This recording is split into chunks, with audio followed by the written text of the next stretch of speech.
নমস্কার বন্ধুরা, আমি চন্দ্রা। আপনারা দেখছেন চন্দ্রাস কিচেন। বন্ধুরা, আজকে আমার কিচেনে রয়েছে শোল মাছ দিয়ে মানকচু আলুর ঝোল। তাহলে চলুন বন্ধুরা দেখে নিই আজকে শোল মাছ দিয়ে মানকচু আলুর ঝোলের রেসিপিটা। বন্ধুরা, আমি এখানে মানকচু কেটে নিয়েছি এখন লম্বা লম্বা করে। এখানে আমি একটা আলু নিয়েছি, আর নিয়েছি একটা টমেটো, আর নিয়েছি একটা কাঁচা লঙ্কা, আর এখানে নিয়েছি আমি একটু আদা বাটা, এক টুকরো আদা বাটা, আর 1 চামচ জিরে গুঁড়ো, 1 চামচ ধনের গুঁড়ো, 1 চামচ লঙ্কার গুঁড়ো, 1 চামচ হলুদ দিয়ে এখানে আমি জল দিয়ে মিশিয়ে রেখে দিয়েছি।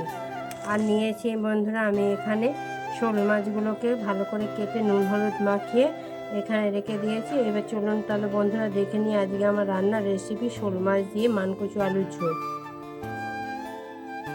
বন্ধুরা, আমার কড়াটা গরম হয়ে গেছে। আমি এবার কড়ার মধ্যে তেল দিয়ে নেবো। তেলটা ভালো করে গরম করে নেবো, নিয়ে আমি মাছগুলো ভেজে নেবো।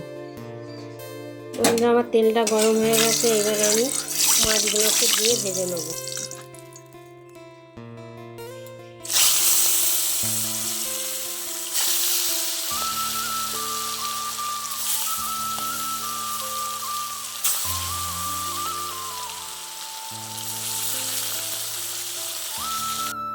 বন্ধুরা, আমার মাছগুলো ভাজা হয়ে গেছে। এবার আমি মাছগুলোকে তুলে নেবো।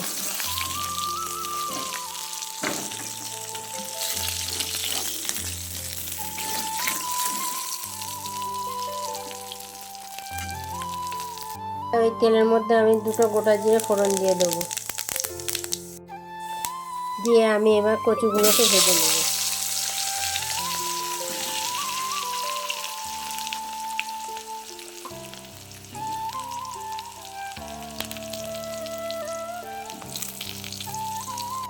কচুগুলো ভাজা হয়ে গেছে। এবার আমি আলুগুলোকে এর মধ্যে দিয়ে ভেজে নেব।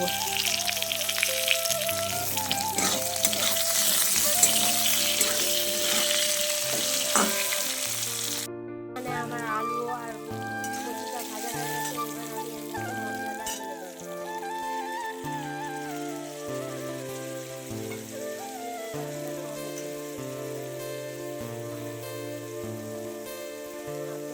একটা কাঁচা লঙ্কা ধোয়া ধনে করে দিয়ে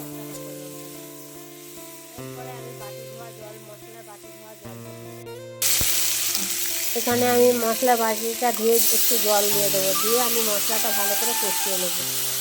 বন্ধুরা, আমার মশলাটা কষানো হয়ে গেছে। এইবার আমি পরিমাণ মতো নুন দিয়ে দেবো। দিয়ে একটু নেড়ে চেড়ে এবার আমি জল দিয়ে দেবো।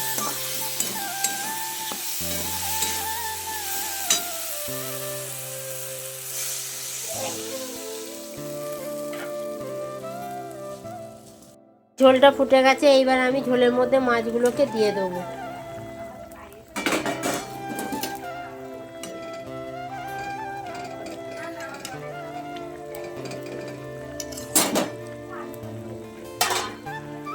দিয়ে আমি এবার ঢাকা দিয়ে দেবো। ঢাকা দিয়ে আমি 10 মিনিট ফুটিয়ে নামিয়ে নেবো।